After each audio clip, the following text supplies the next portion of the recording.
Welcome back to part 2 of long COVID fatigue.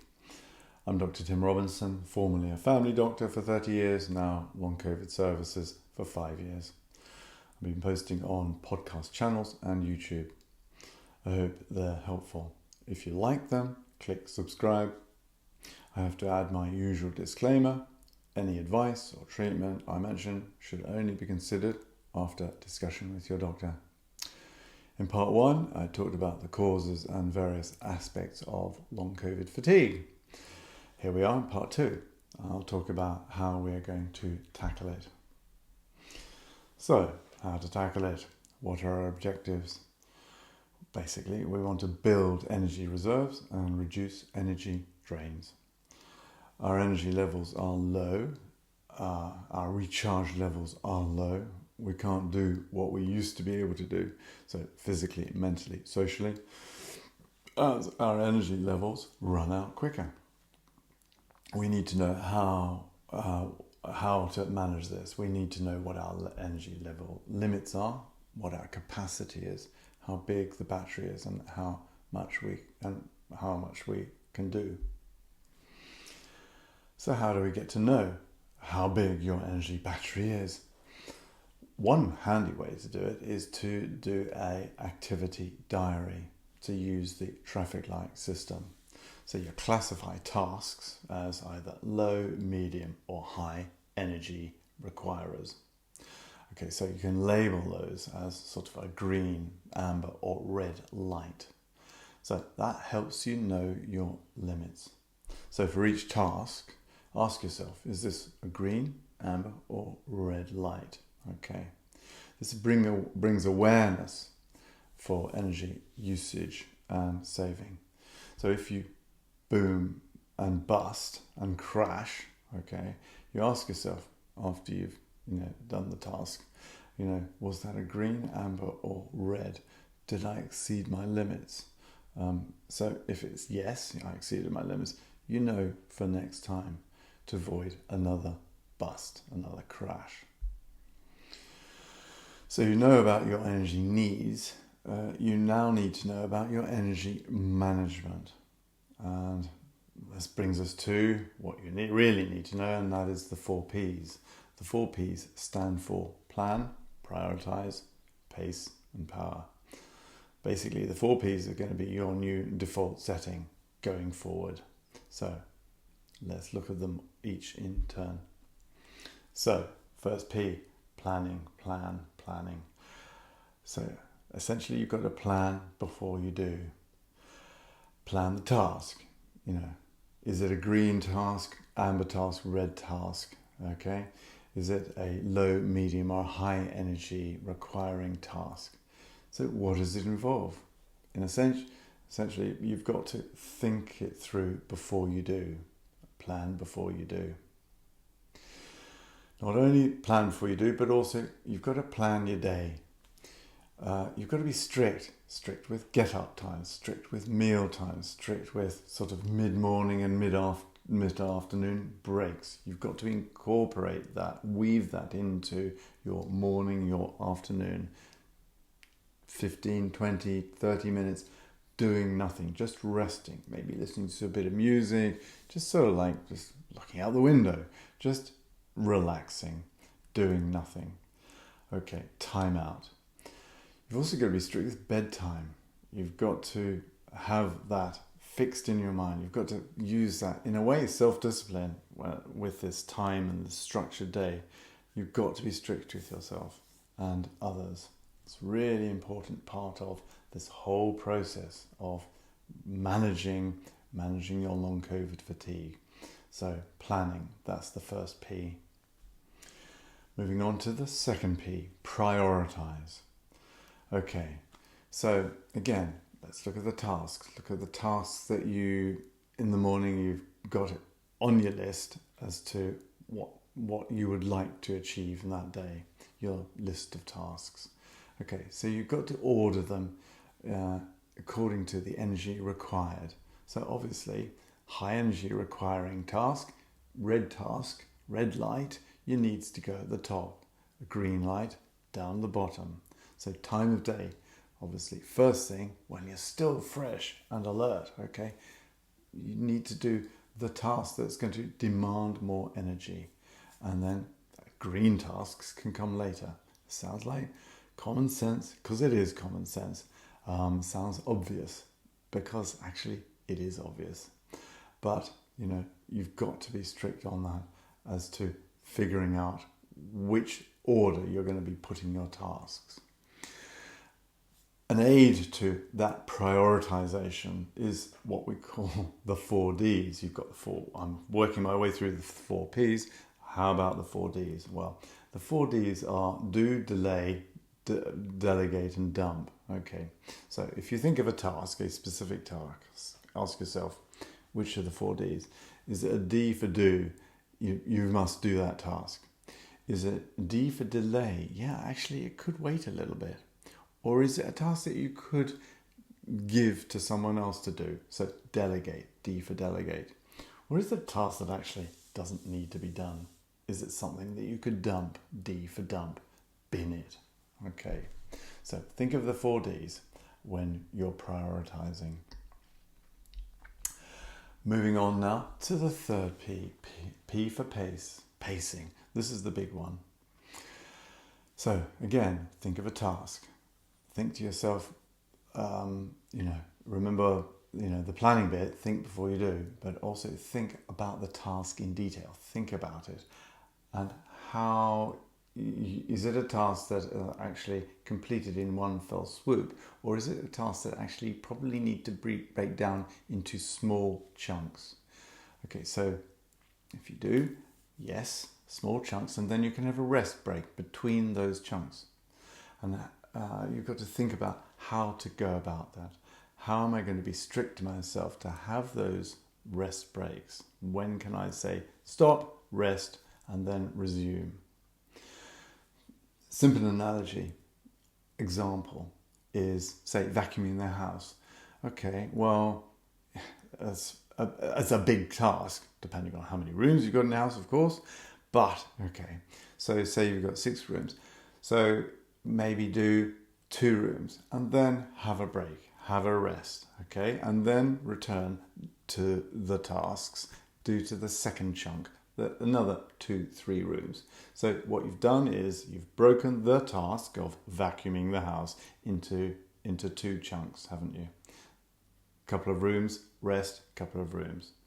Use that as a sort of a simple example.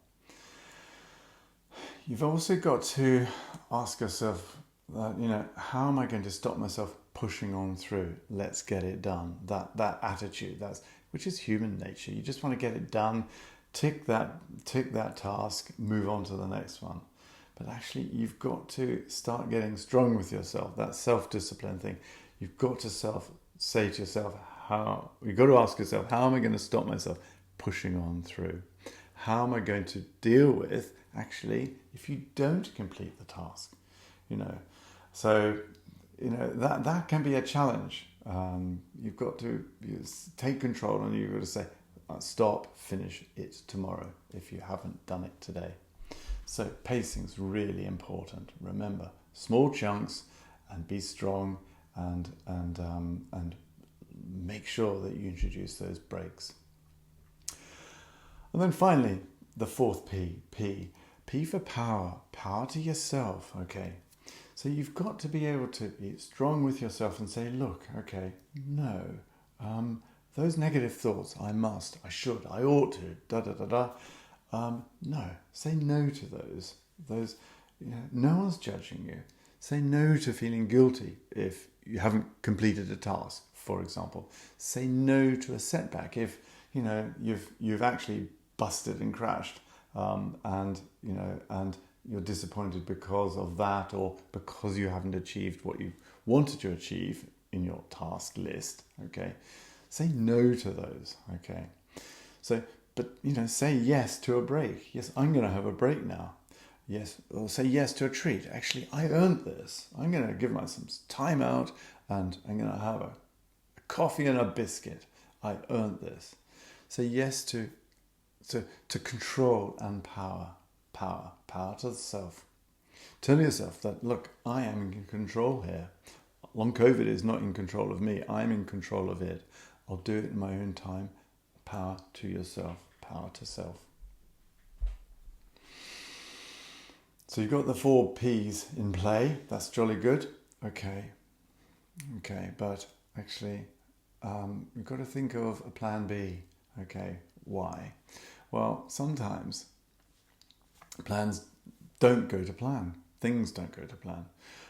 So it's inevitable that life never does actually, in normal life, in non-COVID life, non-long COVID life, basically life never really does go to plan, does it?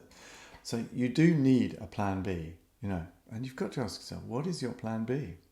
So if you didn't finish a task, you've got to accept where you got to. You can maybe rethink the task. Well, how am I going to tackle it differently, say, tomorrow? What's your new goal? So if you do have a setback, it's not a big deal, okay? You've busted, you've crashed, all right. But, take this on board. It's temporary. You're not back to square one. No. You learn from that setback. This is the time you think to yourself, okay, let me just check the 4 P's. Did I use the 4 D's? Okay. You learn for the triggers. What triggered this setback? Okay. And therefore, you've learned. You've known for next time. So, just say, look, that's a problem. That's at the moment. That's a disappointment. I'm not going to beat myself up about it. Tomorrow's another day. What else can I do for myself? That's such a frequent question that I've heard so many times over the 5 years of doing long COVID. What can I do to speed things up? What can I do to get better quickly, Doc? Right, reasonable question, because it's dragging on. So basically, long COVID, remember, long COVID is multi-causal. I've been through the causal list in part 1. There's many causes, direct and indirect. And it's multi-symptom. Okay, so many symptoms, up to 200 symptoms. And it's across all the systems of the body. The cardiovascular, neurological, the gastrointestinal, the skin system. That, all across all the systems, the endocrine system, the blood system. So it's all the systems. So being so complex, so complicated, it's no surprise that there's no silver bullet, no one silver bullet that is going to suddenly bring about a transformation and well-being and normal health instantaneously. No, there is no one single silver bullet. A lot of patients sort of out of desperation turn to supplements. I totally get it. I totally understand. And, if I didn't know what I know, I think I'd probably do the same out of desperation. Just got to get better. I can do anything. So what are people doing? People are getting themselves vitamin B3, so niacin. Why? Well, it's very reasonable. Niacin is part of something nicotinamide, which is part of the metabolic process for creating energy in the mitochondria. So the thought process obviously is, right, let's top that up. Let's make sure we've got lots of that on board to make more energy. Well, yes, I see that thought process, but actually I think that's a bit optimistic because, like I've said, long COVID is far more complex than just a problem happening in the mitochondria. Again, I gave you the list in part 1. Likewise, coenzyme Q10. So CoQ10.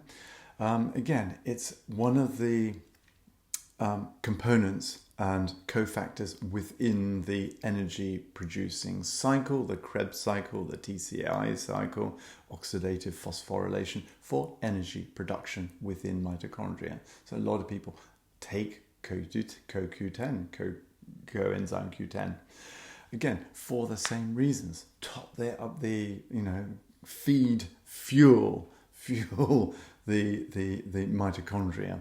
Well, I see the logic behind that, but probably it's not going to make the difference. And then there's NAC, so that's N-acetylcysteine, which is a sort of a combination of 3 amino acids, which again is part of the creation of a lot of the nuclear material, so the DNA material. There's D-ribose again, which is a cellulose, it's a pentose ring cellulose in the diet, from your normal foodstuffs, from protein sources and dairy. And it's important, and it goes into DNA, into RNA, and it's part of the ATP, the energy currency molecule. So you think to yourself, well, okay, if you have more of that in supply, therefore it's going to create more energy and bring about more sort of cell replacement and repair. Well, yes, I see the logic behind that, but actually in isolation is probably not going to make the difference.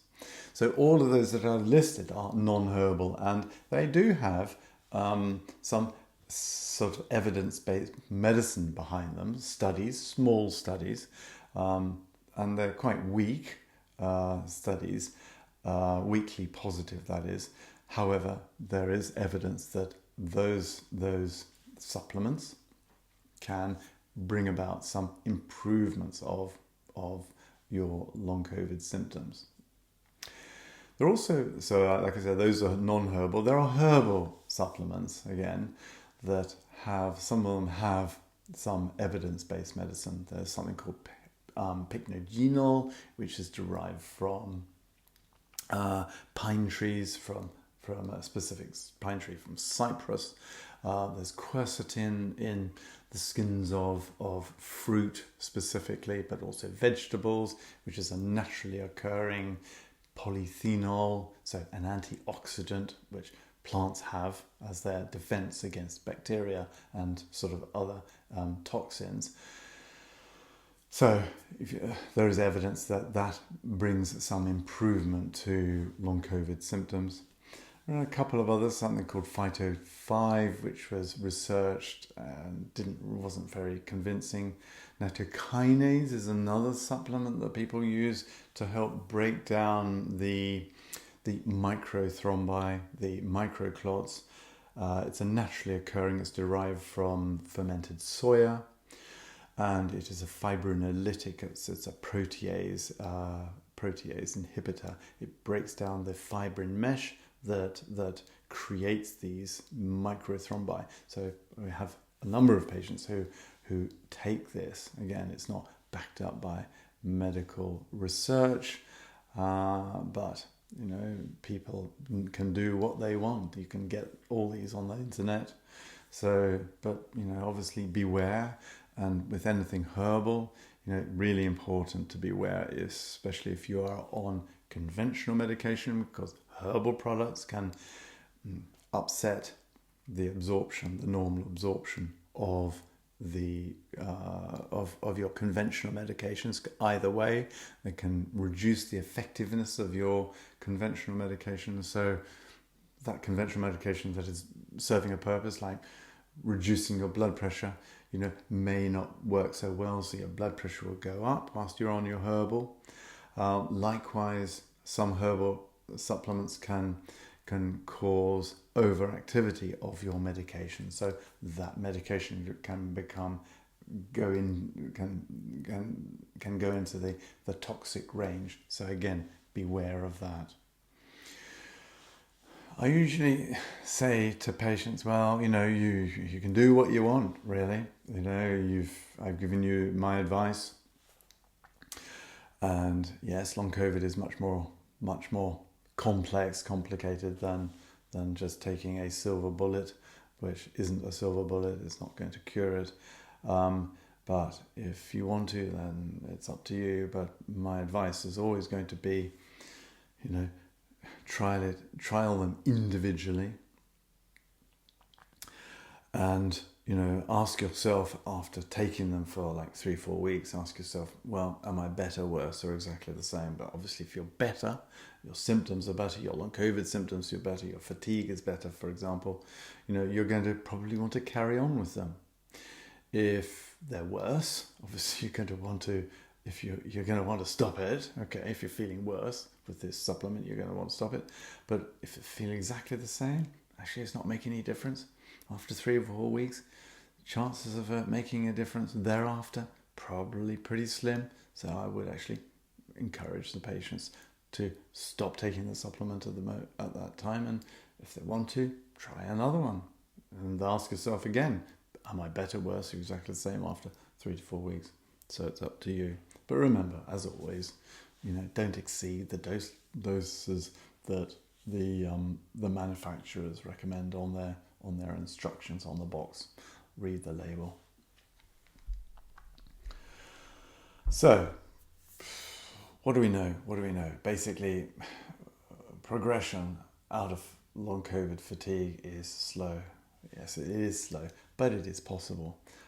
As long as you use your 4 Ps, your planning, your prioritizing, your pacing, and your power to self. If you use those.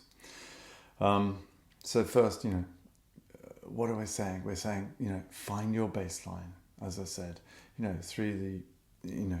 become aware of your limits, okay? And that awareness can be arrived at by using an activity diary. Find your level.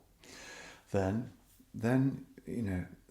start to move from that, what you're doing, up in small incremental increases from that level. Okay, because a lot of patients say to me, okay, well, I really get this, the 4 Ps, and I know my limits, etc.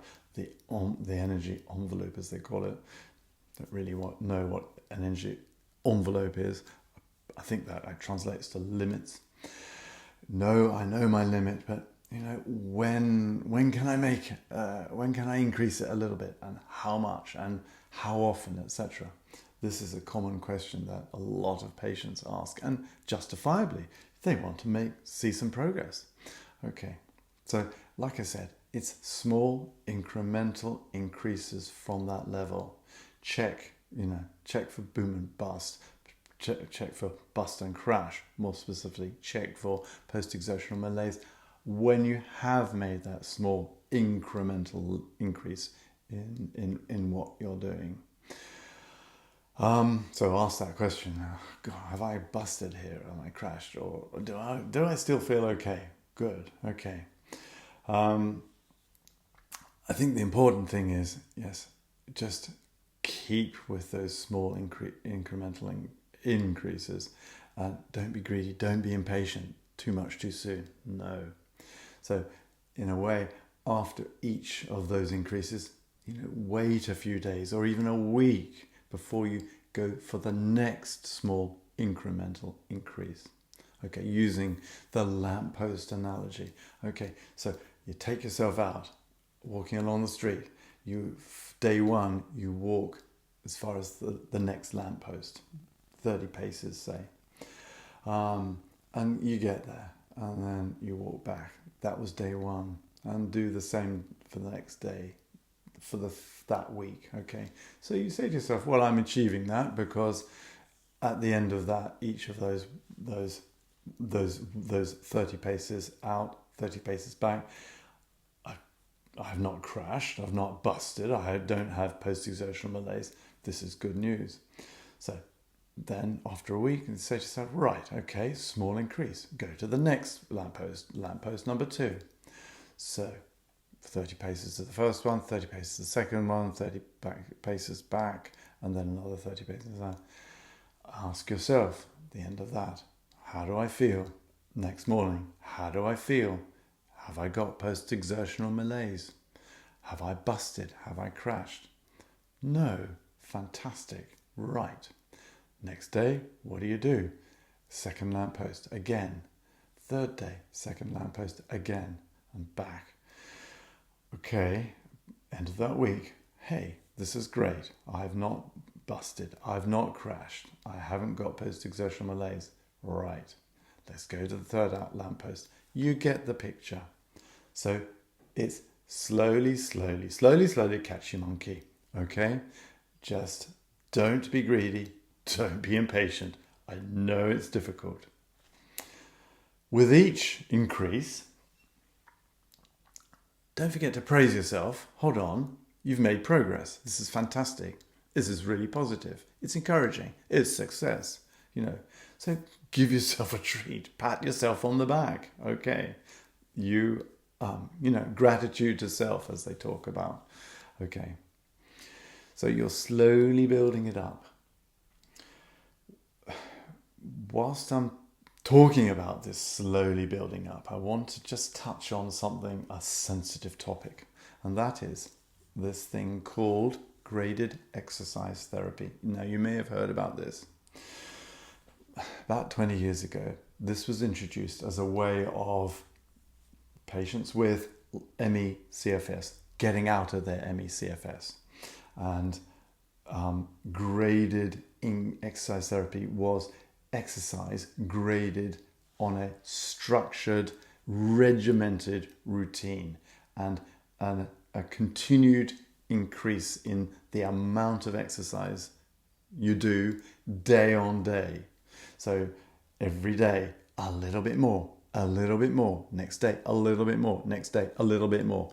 Graded exercise, okay, on a, as they say, structured increase, regular increase, i.e. not stopping, asking yourself, and then if you did get into a bit of post-exertional malaise, a bit of crash, a bit of bust, not rein it back. No, got to keep pushing forward. Graded exercise therapy. And basically, it led to a lot of people getting significant and lasting post-exertional malaise.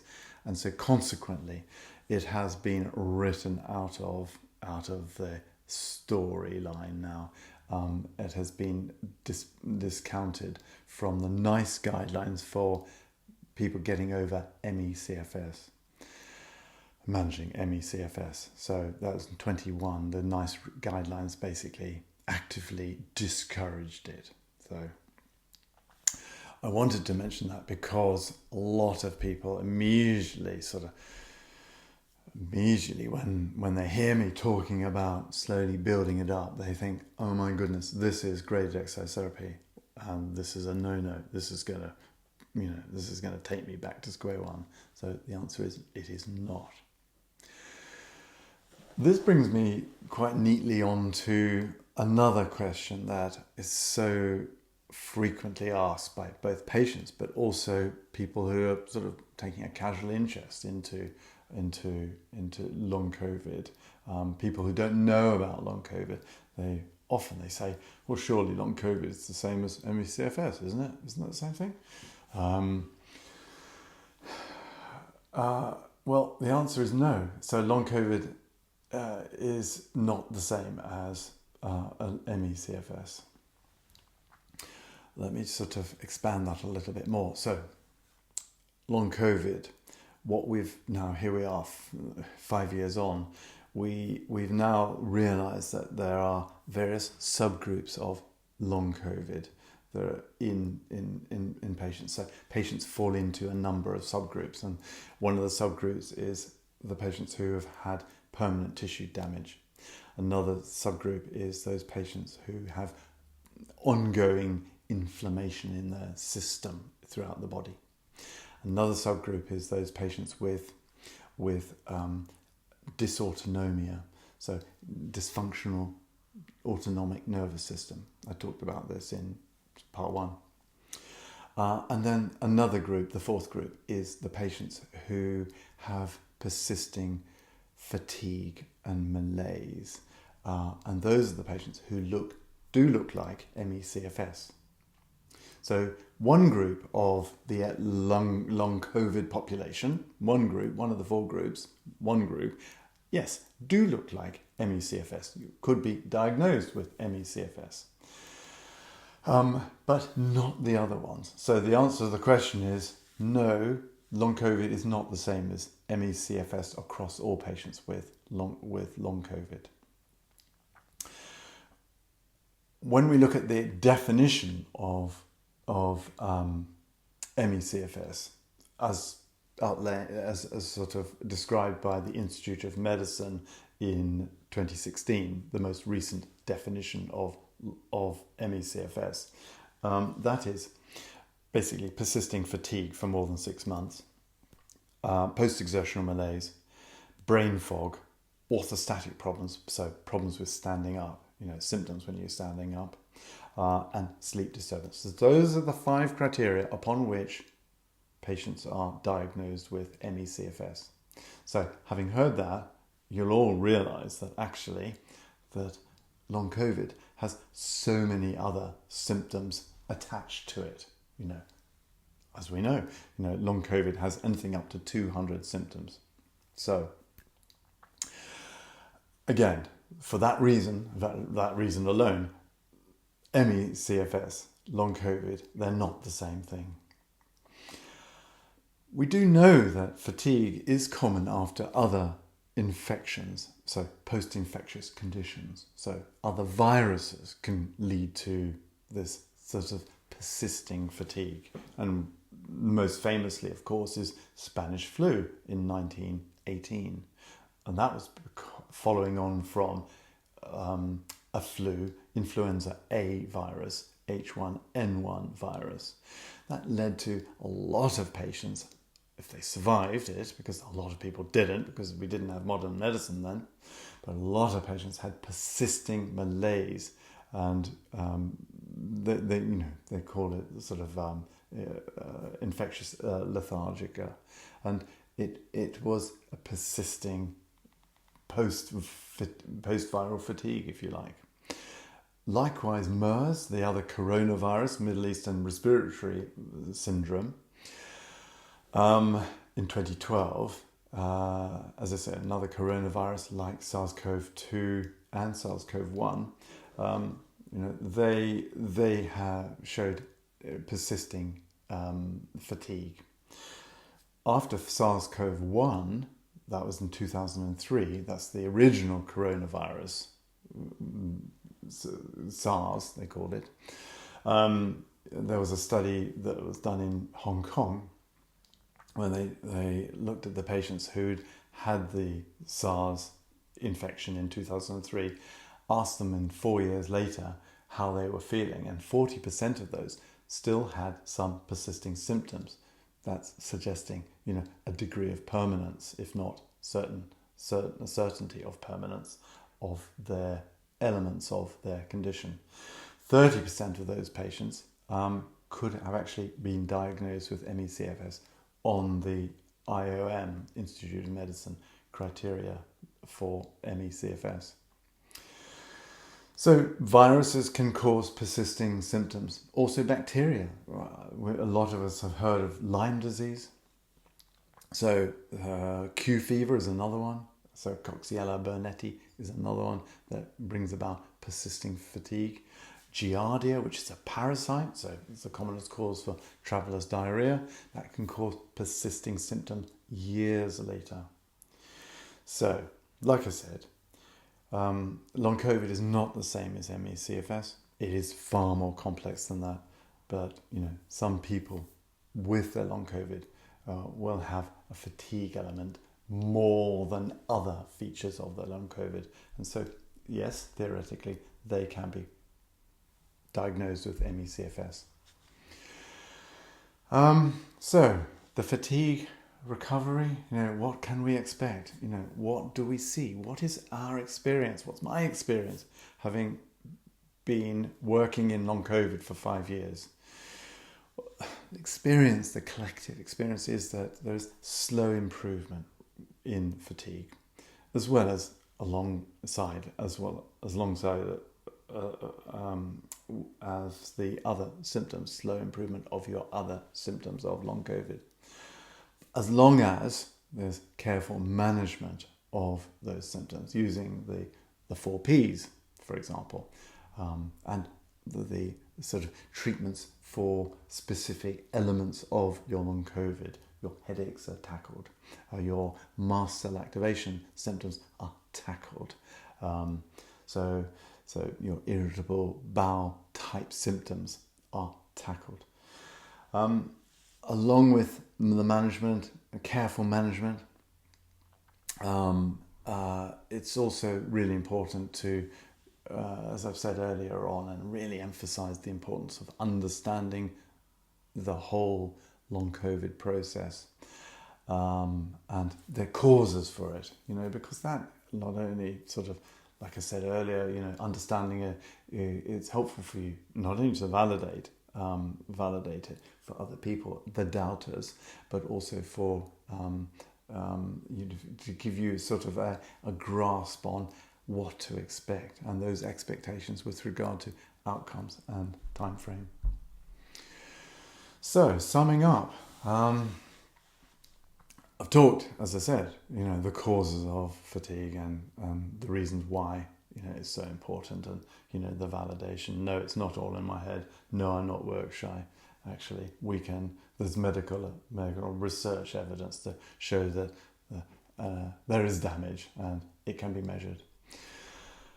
I've said that long COVID is not ME/CFS. It's far more complex than that.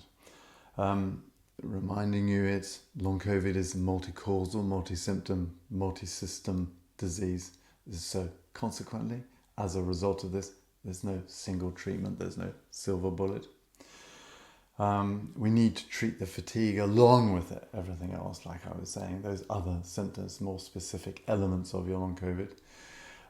We need to treat sort of general well-being as well, the immune support, and we talk about sort of the dietary side, and we talk about the sleep side, etc. But also we need to accept the reality of long COVID and its outcomes and its time frame. Acceptance is really important. So there we are. That's my update on long COVID fatigue. I hope you found it helpful. As I said at the start, this is an educational series for long COVID sufferers. But remember, my usual disclaimer: any advice or treatment that I've mentioned, please discuss with your doctor. Remember, safety first. So thanks for your feedback. Again, like I said earlier, apologies, no replies from me. I just don't have the time for it. I appreciate your sort of, your feedback though, because it helps me with my future posts. So there we are. Watch out for the next one. So in the meantime, I wish you well in your long COVID recovery. All the very best.